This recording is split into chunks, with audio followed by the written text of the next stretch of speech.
তুমি যদি পুলিশকে না জানাতে চাও তাহলে ব্যাপারটা ভুয়ো না সঠিক সেটা তো আমাদের অনুসন্ধান করতে হবে। আর এই অনুসন্ধানটা করতে পারে একজন প্রাইভেট ডিটেকটিভ। তাতে হবে কি, পুলিশও জানতে পারলো না কিছু, আর আমরাও নিশ্চিন্ত হলাম। উনি কি এরকম একটা ব্যাপারে তদন্ত করতে রাজি হবেন? সেই জন্য তো আমি ব্যাপারটা অরুণবাবুকে জানাতে চাইছি। উনি রিকোয়েস্ট করলে সোমেশ্বর বাবু নিশ্চয়ই ফেলতে পারবেন না। হ্যাঁ, তোর পায়ের শব্দ কিন্তু আমি শুনতে পাচ্ছি, তাড়াতাড়ি বল।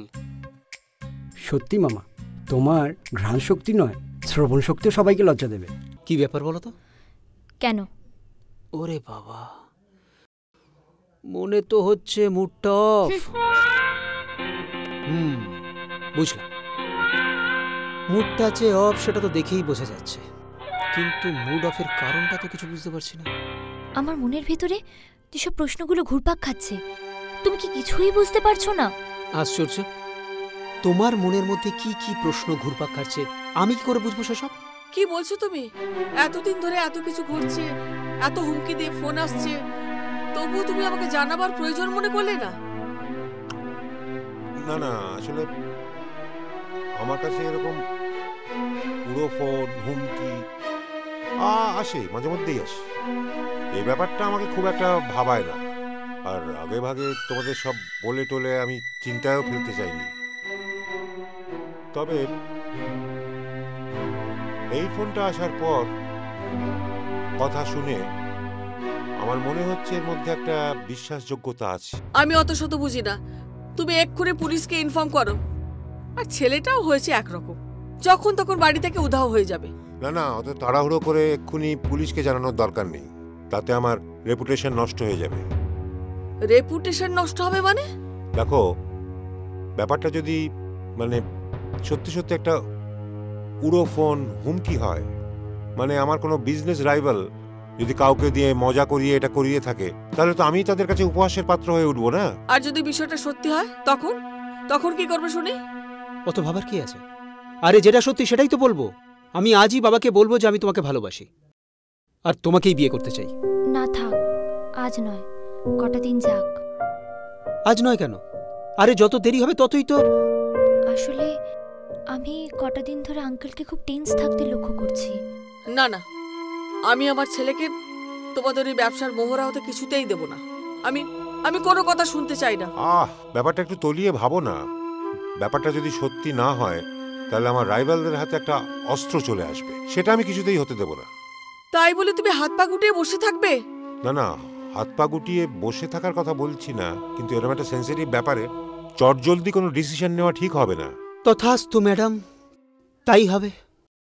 আচ্ছা, তুমি কিছু বুঝতে পারোনি যে উনি কেন ডিস্টার্বড আছেন? আমি তো কিচ্ছু বুঝতে পারিনি।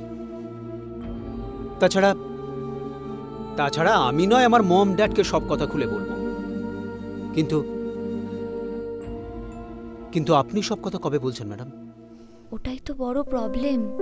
অ্যাকচুয়ালি বাবাকে বোঝানোটা খুব একটা বড় সমস্যা নয়, কিন্তু মাকে কিভাবে বোঝাবো? আরে বাবা, আমি তো বলছি কোনো প্রবলেম হবে না, উনি ঠিক বুঝতে পারবেন। তুমি জানো না, আমার মাকে বোঝানোটা ভীষণই মুশকিল। আমি বলি কি, তুমি যখন ব্যাপারটা পুলিশকে জানাতে চাইছো না, তাহলে তোমার বন্ধু অরুণ বাবুকে ব্যাপারটা জানাও না। অরুণ এ বিষয়ে কি হেল্প করতে পারে? কেন? আমি তো শুনেছি ওনার শালা সোমেশ্বর বাবু একজন প্রাইভেট ডিটেকটিভ। হ্যাঁ, তাতে কি হলো?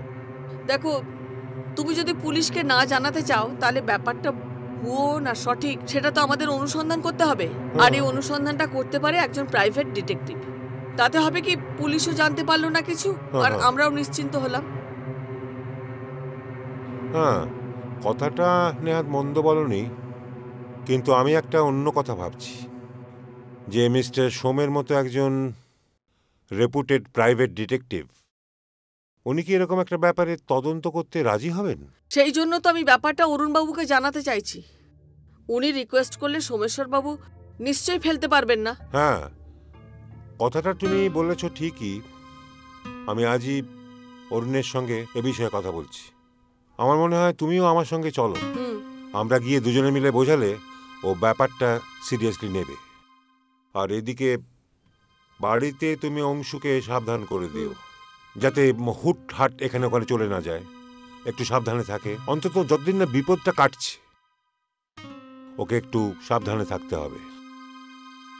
এখন আমি একটু বেরোচ্ছি, কাজ আছে। কথাটা তুমি তোমার ছেলেকে ভালো করে বুঝিয়ে দিও। কি কথা বোঝাতে চাইছো বলো তো তুমি? তুমি কি সত্যিই কিছু বুঝতে পারছো না যে আমি কি কথা বোঝাতে চাইছি? কি আশ্চর্য বলো তো, তুমি যদি পরিষ্কার করে আমাকে কোনো কথা না বোঝাও তাহলে আমি বুঝবো কেমন করে বলো তো? আরও পরিষ্কার করে বোঝাতে হবে? কি শুনতে চাইছো তুমি? তাহলে শোনো, আমাদের সম্পর্কটা যে এত দূরে গড়িয়ে গেছে সেটা না তো জানে আমার পরিবার আর নাই তোমার পরিবার। ওনারা যদি এই সম্পর্কটা মেনে না নেন তখন কি হবে? আমি এটা ভেবে ভেবেই মরে যাচ্ছি। সত্যিই তো খুব চিন্তার বিষয়। যদি মেনে না নেয়? ম্যাডাম ম্যাডাম প্রেম করার আগে এই কথাগুলো মনে পড়েনি? সব ব্যাপারে ইয়ার্কি করো না তো। আমি ভাবছি ওনারা যদি আমাদের সম্পর্কটা মেনে না নেন তখন কি পরিণতি হবে সেটা তুমি বুঝতে পারছো? আর উনি ঠাট্টা করে যাচ্ছে। আরে বাবা, তুমি শুধু শুধু চিন্তা করছো। আমি তো বলছি কিচ্ছু হবে না, কারণ তোমার বাবা মা আমার মা বাবা দুজনে ভীষণ ভালো বন্ধু। আর সত্যি কথা বলতে কি, তারা যখন জানতে পারবেন যে তুমি আমি দুজনকে ভালোবাসি, তারা আমাদের দুজনকে কাছে টেনে নেবে। আর আমি তো জানি, সত্যি কথা বলতে কি, আমাদের এই সম্পর্কের তো একটাই পরিণতি। কি সেটা? বিয়ে।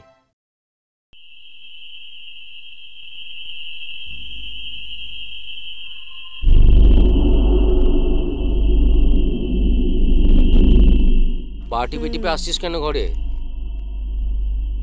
তোর পায়ের শব্দ কিন্তু আমি শুনতে পাচ্ছি, তাড়াতাড়ি বল। সত্যি মামা, তোমার ঘ্রাণ শক্তি নয়, শ্রবণ শক্তিও সবাইকে লজ্জা দেবে। একজন ভালো ডিটেকটিভ হতে গেলে কি কি গুণ থাকা দরকার সেটা তুমি জানো? কি করে জানবো, এখনো সবকিছু শিখে উঠতে পারিনি।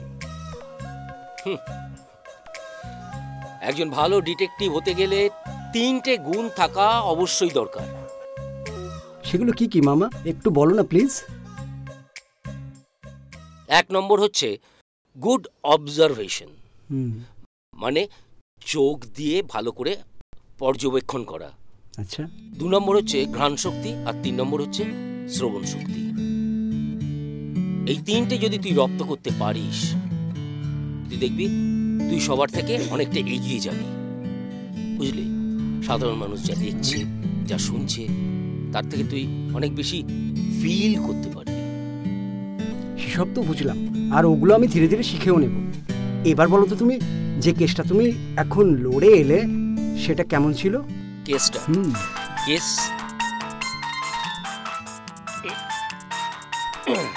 1 সেকেন্ড দাঁড়া। শিলা। Hello hello. হ্যাঁ শিলা, বল। মামু, তুমি বাড়িতেই আছো তো, না বেরিয়েছো? না, বাড়িতেই আছি। কেন? তুমি বাড়িতেই থাকো, আমি 10 মিনিটের মধ্যে আসছি। যা বাবা, বাড়িতে থাকতে বলছিস কেন? আরে বাবা, তুমি বাড়িতে থাকো না, তোমার জন্য একটা সারপ্রাইজ আছে। সারপ্রাইজ? কি সারপ্রাইজ? সারপ্রাইজ বলে দিলে কি আর সারপ্রাইজ থাকে? আমি জলদি আসছি, তুমি বাড়িতেই থাকো। ঠিক আছে, আয়, জলদি আয়। কই কি হলো, গল্পটা বলো। কেসটা আর কি, গেলাম, দেখলাম, আর জয় করলাম। মামু, হেয়ালি নয়, আমি পুরো গল্পটা শুনতে চাই তোমার কাছ থেকে। এমনিতেই এবার পরীক্ষার জন্য তোমার সাথে যেতেই পারলাম না, তাই আমি একদম প্রথম থেকে গল্পটা শুনবো। কিন্তু শুনবি? হ্যাঁ। তাহলে শোন।